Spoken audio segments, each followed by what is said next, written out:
mitosnya di Gunung Lawu itu kalau kita kedatangan burung jalak pasti dapat kebaikan. ya. Terlepas dari percaya atau enggak tentang hal itu, apa saja kita menghargai budaya kan ya.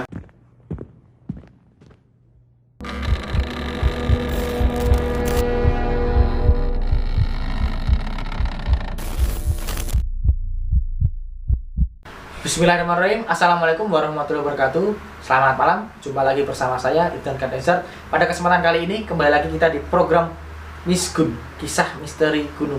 Nah, langsung saja kali ini sudah saya datangkan bintang tamu saya untuk bercerita tentang pengalamannya mendaki gunung.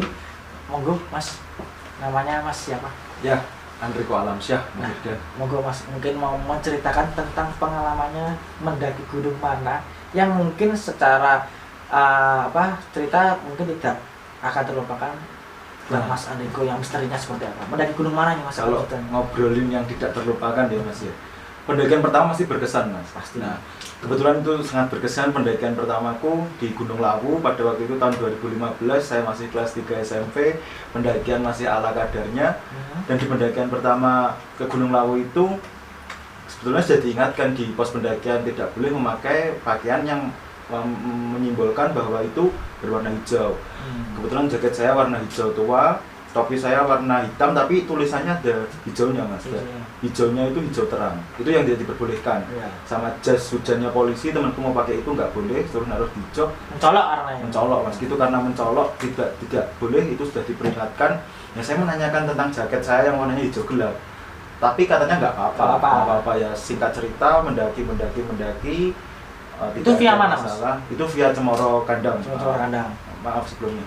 Jadi itu sudah pendakian pertama, peralatan ala kadarnya, nafas masih ngos-ngosan dan pendakian malam, setiap berhenti merokok itu kan juga berat, itu ganggu banget Mas itu. Nah, singkat cerita sampai di pos 3, sandal yang diinjek oleh temanku itu putus. Padahal nginjeknya tuh aku juga nyadarnya itu ngideke dhewe iki ora banter Mas. Nah, dia nginjek cuma pelan aja, tapi itu putus. Apa ini ada sangkut pautnya yang tidak diperbolehkan memakai hijau tadi? Itu saya memakai hijau itu juga di luar nalar dan wallahu alam kalau itu ya, mungkin itu saya kait-kaitkan aja cocokologi aja tentang itu. Nah, akhirnya mau nggak mau pendakian tidak bisa dilanjutkan, kami turun. Aku turun dengan tidak memakai alas kaki itu pasti karena putus dan nggak bawa gantinya. Terus orang berapa itu Mas berarti Mas? Kalau orangnya pendakian itu orang 1, 2,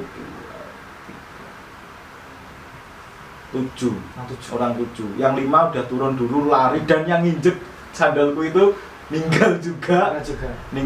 Nah, ya udah akhirnya aku ditemenin yang namanya Kalista itu karena dia ankle, aku ditemenin itu. Jadi kami turun cuman berdua aja. Set dan bisa naik dari pos 3 nggak bisa naik, akhirnya turun kembali ke base camp, ditinggal itu jalan udah ngesot terus karena licin, kebetulan juga gerimis, nggak ada alas kaki, sampai bersahabat sama batu, sama dinginnya gunung pada 2015 itu. Terus mau, kalau Mas Idan mesti juga pernah kan lewat Cemoro Kandang, pernah kan tahu kan kalau dari pos 2 ke pos 1 itu jalannya muter terus tau. Nah, ini percaya nggak percaya Mas, entah aku capek atau apalah, puterannya itu kok nggak selesai. Terus akhirnya aku memutuskan untuk wis kalau ayo adil RMC, berhenti di situ di dekat daerah putaran situlah pokoknya, nggak tahu itu yang keberapa. Mas Dan juga mesti sudah tahu kalau mitosnya di Gunung Lawu itu kalau kita kedatangan burung jalak pasti dapat kebaikan. Terlepas dari percaya atau enggak tentang hal itu, apa saja kita menghargai budaya kan ya. Kalau kita udah menghargai budaya gitu ya, aku percaya atau enggak, setelah burung jalak itu istilahnya mencelok di depanku waktu aku istirahat, baru turun muter gini aja udah sampai pos 1 Mas. Itu juga aku nggak tahu emang itu sudah dekat atau gimana.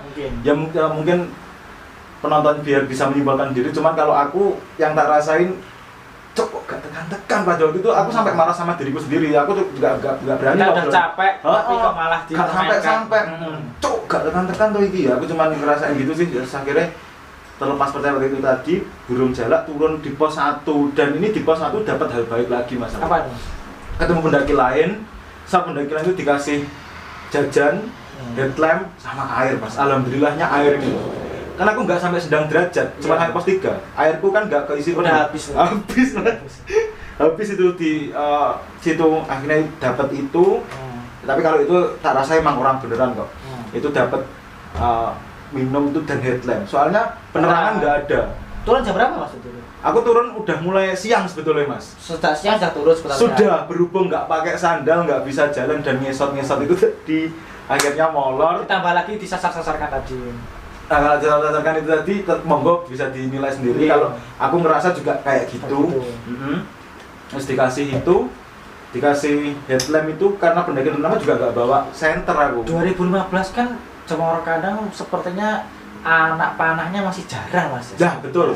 Saya rasa saya naik itu tahun 2015 juga minimnya papan penutup jalan dan banyaknya percabangan jalan. Betul. Karena memang secara signifikan banyak sekali percabangan jalan dan kita ragu mau nanti milih yang mana ini takutnya nyasar, ini nanti akhirnya bingung juga. Saya sampai merinding.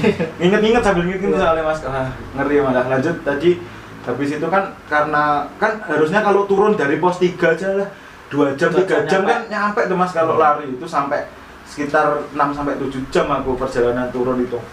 Akhirnya itu udah mulai ketemu di pos 1 itu jam 5:30, 6. Nah, maghrib ya. Nah itu lagi-lagi kita ngobrolin budaya lagi kan Mas, kita tinggal di Jawa, orang Jawa ngomong kalau istilahnya maghrib ning omah le rasane ndi. Kakek nenek orang tua kita dulu ngajarin kayak gitu. Nah, kalau udah kayak gitu aku masih ingat banget kan habis dari pos 1 ke base camp mulai keluar dari pos 1 kan masuk hutan lebat itu ya, Mas. Aku ingat banget langitnya itu warnanya masih biru. Masih biru banget dan ngeri. Ya udah aku jalan ke situ, seliwer putih-putih, saya deket godong. Kalau itu cuman halusinasi. Aku positif thinking itu cuman aku kesel, aku budrek, muncul ngene-ngene iki. Tak hindari dengan hal itu sih kalau istighfar apa? Kalau itu Al-Fatihah aku, main Al-Fatihah terus aku. Nah, terus ketika itu aku sangat ingat kalau ini, aku sangat ingat jalan yang udah aku lewatin ini aku lewatin lagi Mas. Itu di pos? Itu udah hutan lebat itu, kalau di pos 2 pos 1 kan jalan muter-muter tadi. Itu masih bisa dilogika. Asal tidak tinggal menuju base camp ya, masih ada penampakan itu. Soalnya itu maghrib Mas. Maghrib, perubahan dimensi. Nah, jalan itu udah tak lewatin lagi. Kalau ini aku yakin banget aku yakin banget. Itu juga aku kan nggak berani ngomong sama Kalista, ya udahlah. Kasihan Kalista juga. Iya, aku diemin aja, aku terus lah intinya. Sampai aku merasa haus, berdiri sebentar, Mas juga tahu lah. Ada pohon besar di tengah-tengah itu. Nah, itu ya, aku di situ Mas. Aku di situ. Sama Kalista aku di situ. Ya kan emang ada spot buat istirahat kan di situ. Emang tempatnya nyaman tapi angker. Nah, kalau masalah angker atau enggaknya ya enggak tahu sih aku, cuman kebetulannya lagi-lagi di situ di pohon itu ya kan kalau kita istirahat kan nggak mungkin cuman diem aja kan, dingin toh ya kan, aku gerak gini sambil tengok lah. Aku kebetulan pas nengok ya ini pohonnya, aku nengok ke pohonnya itu ada kepala Mas. Kepalanya wujudnya apa? Kayaknya cowok. Soalnya kan waktu itu gelap, gelap cowok, tapi beruntungnya aku itu kepalanya nggak melek Mas, kepalanya merem gini, merem. Aku kaget pertama tapi aku diem. Wujudnya seperti apa Mas? Cuman kepala aja. Nah itu Kalista nggak tahu ya? Nggak tahu. Kalista nggak tahu. Aku juga nggak berani ngobrolin sama dia. Takutnya nanti tambah teman-temannya kepala ini muncul. Iya.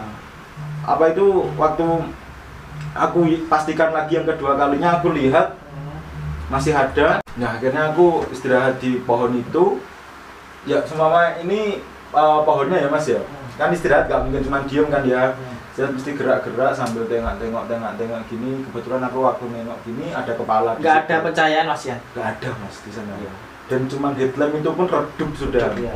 Pakai tipnya cuma satu punya Kalista sama flash, dia yang bawa itu soalnya dia yang di depan, aku digandeng.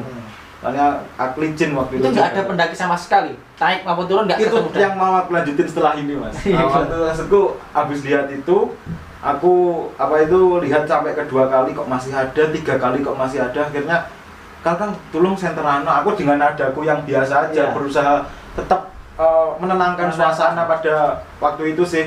Sama Kalista di center nggak ada apa-apa, kosong hilang. Jadi tentang itu aku nggak ngomong sama Kalista waktu di situ karena aku nggak berani ngobrolin itu di situ. Aku berusaha kalau orang Jawa berusaha tata wis udah gitu aja sih Mas. Aku itu lanjut perjalanan setelah perjalanan aku sempet ya apa itu ngerasa ya marahku bukan karena nggak ada pendaki lain yang datang. Jancuk kanca-kancaku ning ndi to iki? Maksudku rentang waktuku dari estimasi turun itu kan cuma berapa 2 sampai 3. Ini lebih dari 5 jam. Nggak ada tim yang naik dan temanku nggak berusaha nyariin. Cok, nek aku hilang berarti gak sing golek itu kali istana. Kasarannya kan kayak gitu tuh Mas. Sebenarnya aku marahku di situ sih pada waktu itu. Cuman ya wis lah. Dan alhamdulillahnya tetap selamat sih kalau itu ya udah. Terus akhirnya nggak bertemu pendaki lain? Nggak sama sekali juga, nggak tahu. Itu weekend apa weekend juga sebenarnya? Kalau masalah weekendnya sih weekend. Tapi kok masih sepi ya kan? Nggak tahu Mas. Gitu ya? Kan mungkin pada 2015 mungkin belum rasa ramai sekarang sih mungkin pendakian Mas ya. Terus akhirnya setelah sampai base camp Mas emosi gak sama teman-teman apa yang telah Mas emosi Mas. Masih kok aku tadi ketemu ini terus sampai ada temanku yang tua itu Masku kelahiran tahun 95 sih dia juga tatoan sebenarnya. Cok piye to iki kok kancamu kok ngene ora anu iki sing tuwek dhewe. Ya dia juga ngomong kalau dia tuh capek. Terus juga dia sempat ngalami hal-hal yang aneh juga lah. Setelah aku reda, semuanya reda, capekku udah mulai hilang, aku juga nyadari oh ya deh yo kesel. Iki kabeh kayak si pendaki pro, maksudku baru pemula semua. Akhirnya aku setelah pikiran jernih saling menyadari dan ya sebenarnya kabeh selamat. Iya, tapi di lain hal juga ada resiko juga. Kalau misalnya satu, tadi kan Mas Andiko menjelaskan kalau Kalista kakinya sakit. Iya. Terlebih juga udah sakit aja untuk naik maupun turun gunung aja udah rekoso Mas. Ya benar. Apalagi menemui hal-hal yang seperti itu. Ibaratnya udah sakit ketambahan hal-hal seperti itu kan. Hal di luar nalar. Di luar nalar secara langsung juga kita tatak siap gak siap harus menerima keras seperti itu resiko. Di lain hal juga Mas tadi mengutarakan kalau nggak ada headlamp, minusnya pencahayaan, makanan, makan sama minuman juga udah nggak ada. Itu kalau semuanya jenengan, ya beruntungnya alhamdulillahnya selamat Mas ya. Lolos Mas. Kalau maunya nggak selamat apa yang terjadi? Ya itu tadi apalagi setelah bayangan tadi menampakkan diri itu sudah sebenarnya tanda. Kalau Masnya sedang dipantau. Nah itu kan sedang dipantau dalam arti Mas mungkin melanggar dari awal ini. Dan sebetulnya itu diberi selamat itu karena apa? Ya mungkin karena sandalku putus itu bentuk penyelamatan Mas. Enggak sampai puncak. Sebetulnya. Kalau kita berpikir enggak usah nekat wis ndang mudun kasarnya ada hikmahnya. Leres Mas. Aku juga akhirnya mengambil hikmahnya kayak gitu sih. Sebenarnya kalau masalah diingatkan itu sebenarnya dari awal sih Mas. Sampai Magetan hujan deras itu tenda iso ketinggalan tuh Mas. Di rumahnya teman di Jalan Salak sini. Akhirnya kembali begitu sih balik peringatan. Karena ibaratnya alam memang sudah tidak mendukung untuk melakukan pendakian. Nah dari cerita Lau ini cukup menarik, cukup angker karena memang Lau angkernya lumayan banget, banyak cerita yang mau disampaikan. Ini ada tambahan lagi mungkin yang Mas ceritakan tentang ini kan nanti pendakian pertama dari Lau dan tidak saya puncak hanya karena sandalnya sudah mungkin ada pelanggaran yang mungkin dari Mas sudah diperingatkan. Di pendakian pertama belajar banyak lah pokoknya dari situ. Dari sekian pendakian selanjutnya mungkin Mas mau menceritakan pendakian selanjutnya ini di mana? Ada yang mau diceritakan mesti yang angker mungkin di gunung mana ini?